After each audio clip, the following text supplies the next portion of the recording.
Hey guys, and welcome to our first episode of the Why Buy series, where we're going to talk about where these cars will fit into your portfolio. So today we're talking about the 2019 Porsche 911 Speedster.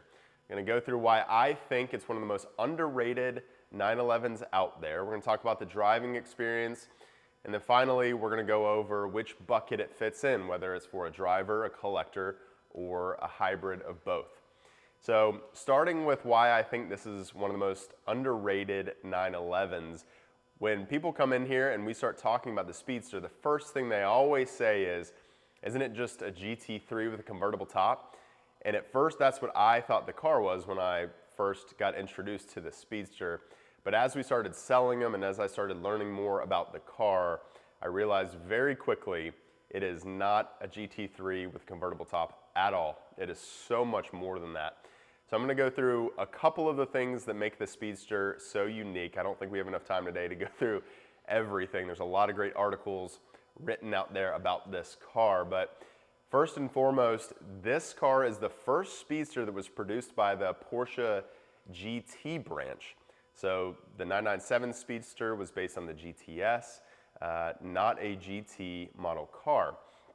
What's unique though is that the Speedster actually started as a C4S. It's not actually a GT3 body, it's a C4S that they created the car with. One of the most unique features of the Speedster that you'll notice right out of the gate is the manually operated top. You use the first button to unlock everything, and then from there, you take the top back into the rear clamshell and manually shut everything yourself, which is very unique in a world where everything is automated. But it adds to that mystique, it adds to the uniqueness of the car. One cool and interesting fact you'll see as we're operating this top, that rear clamshell is full carbon fiber. So you have a full carbon fiber clamshell, full carbon fiber hood on the Speedster, which again adds to that uniqueness of the car. One of the things we'll talk about as we take the car out and drive it is the Speedster has two things that are very bespoke to the car. One is it has its own iteration of the 4.0 liter motor. It has 502 horsepower and it has some unique pieces internally, some lifters, some interesting things that make that engine bespoke to the Speedster. After that, you have a 22-pound lighter exhaust system that you guys will hear. It is unlike any other 911 out there. What I say is it's the only 911 that really sounds like a supercar. It is such a unique sound, especially when you're going through tunnels. And then finally, you have a unique suspension setup on the car that we'll talk about when we take the car out for a drive, but it just sets the car up so well to do so many things. So those are a lot of the unique factors of the car. You add that with the fact that the car only came with a manual transmission. It's a numbered 911. They made 1,948 of them to pay homage to the year that the first Speedster came out, and you have a car that is far more than just a GT3 with a convertible top. One of the things that sticks out to me most about the car is the driving experience. So we're gonna take this car out behind me. It's an agate gray car with a beautiful CXX Bordeaux interior. Take it around and tell you guys why the driving experience of this car is also so unique. What an absolutely beautiful day to be talking to you guys about the driving experience of the 911 Speedster. And let me just start by saying this. In the 911 world, there is nothing like the experience of a 2019 911 Speedster. Think about it. In the convertible world of 911s, you've got the Turbo S, which is a very fast car, the GTS and all the different variations of that, the Targa, the convertible, but none of those cars are true GT cars, which is what the platform of this car is. So you have all of these things coming together within the Speedster that make it a driving experience that is unlike anything else. So starting with the motor, you have a 500 horsepower 502 horsepower engine that's derived from the GT3, and it revs so freely. While I'm cruising here, it's nice and smooth, no issues, but when you get on it, it just revs up so incredibly fast. The suspension as well on this car is something that I don't know how Porsche did it. If we're cruising like we are right now, it is just so compliant, feels comfortable, feels smooth.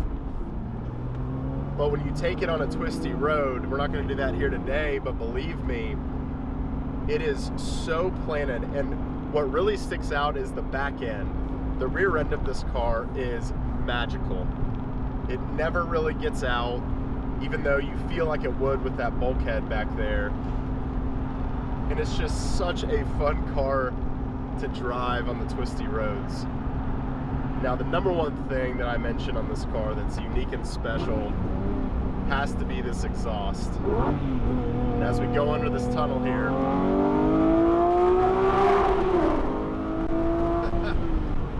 it's like I said, this is the only 911 that sounds like a supercar. It's both the volume of it and the pitch of it. It's just so much higher than your GT3, and especially the GT3 RS of this generation. It's so addicting. It puts a smile on your face every single time. And all these things add up to just an incredibly unique driving experience that you really cannot get from any other 911. And of course, the open top here is just such an incredible place to be. Overall, the Speedster is a special 911. So why buy the 2019 Porsche 911 Speedster? Well, first we have to talk about the buckets that we place our clients in, which is the driver, the collector, and the hybrid. What's cool about the 911 Speedster is it fits across this entire spectrum. So let's start with the driver. It's what we just experienced while we were out on the road with this car. It is so unique. There's no way this car does not get your blood flowing between the exhaust sound, the way the suspension is set up, both for canyon carving and just for city streets. It does everything so incredibly well. Not only that, but the muscular stance of that rear clamshell and just the uniqueness of the look. Every time you open your garage to take the car out, it's going to get you going. So from a driver's perspective, it checks that box. From the collectability perspective, like we went over before, it's a numbered 911. They only made 1,948 of them worldwide. And as we know, a numbered Porsche gives it instant collector credibility. Not only that, but add all the unique factors of this car in. It's kind of once in a generation type 911, and you have something that is going to stand the test of time. And then finally, the hybrid, all you have to do is just combine those two things. It does both very well. It's a car that you can put some miles on, probably a couple hundred a year, and you can experience, and it won't hurt the value that much. And as these cars continue to go up, even if you do drive it a little bit from time to time, the car is still going to go up in value. So this is why we believe that the 911 Speedster is one of the most underrated 911s out there, and it's something that you should seriously consider for your collection, your portfolio. If you guys have any questions about this particular car or any other Speedster that we have in our inventory, please let us know. If you just want to have a conversation to see if the Speedster would fit for you, we'd love to have that conversation. Please leave a comment in the comments below. Feel free to email us, go to our website, and reach out to us. Thank you guys so much, and we'll see you on the next one.